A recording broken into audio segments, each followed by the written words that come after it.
Je sais pas lequel des deux qui ment le plus, par exemple. Custody as a feature was developed from the Oscar-nominated short Just Before Losing Everything, and you've been on board from the very beginning, playing Antoine. Did you know when you came on board that you were in for the long haul? Not at all, no, I was not aware of that. I had this rule of making one short film a year, just to make things, you know, to give back some things. And so I went there and did a short film, and I was very happy about his success.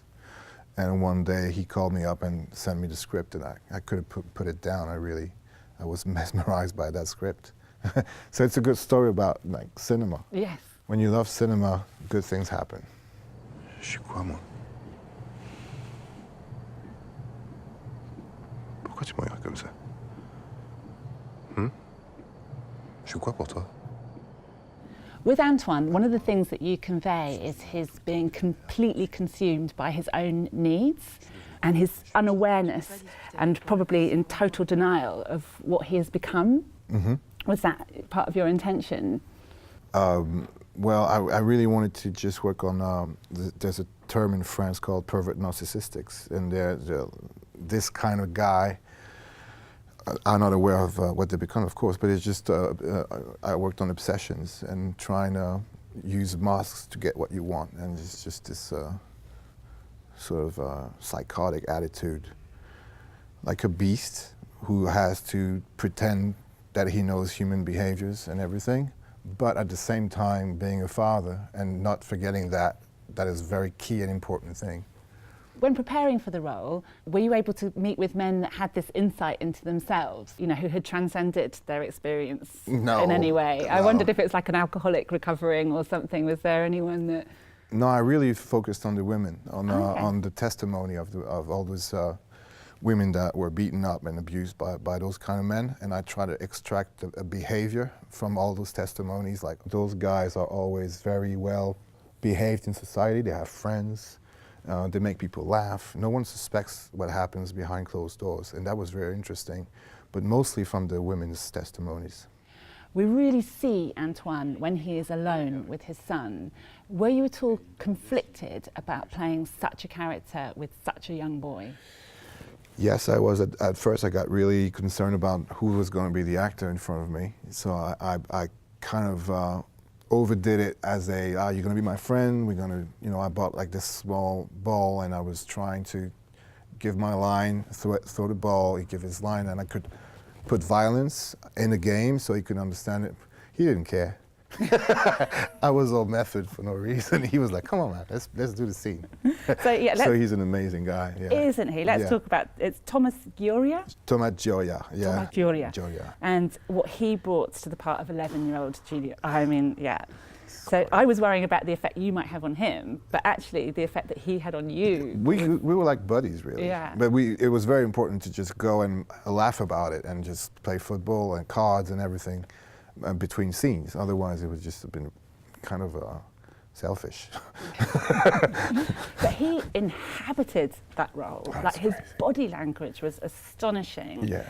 So was that XAVIER or a combination, or? He gave him the part because of his breathing. And it was a scene from Michael Haneke, the pianist, La Pianiste, where the lead character is telling off a kid for watching porn. So it's a monologue. He didn't have nothing to say. That's how XAVIER chose to cast the kid. And he was just receiving. And because XAVIER's an actor, he could see the way he was breathing and receiving the dialogues. But it was insane. Like the first day of shooting, we were shooting a scene in the car, and the camera was on my character, and he was off camera and still crying every take. And at first I got thrown by it. I was like, wow, we're messing this kid up. And he was just acting, and he was on cut, he was laughing, and he was already like, you know, super happy to be here. It was, yeah, mind-blowing.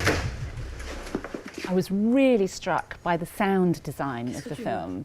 When Antoine first entered the apartment, you could hear the static of the universe. It was written as such Yes. in the script, especially in the car, all those sounds.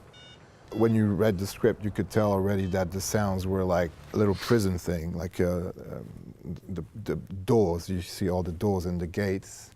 and all those sounds were like closing up on her. T'es devenu aussi menteur que ta mère. On veut juste vivre en paix. And what is your hope for people to take away from the film? Well, it's a very intense cinematic experience, first of all. At the end of the film, you're like in shock. And as a cinema fan, I really love those kind of films. And then you realize that people they all have a personal relationship to violence and to domestic violence as well. Either it's a friend or it's their story. It's always very personal.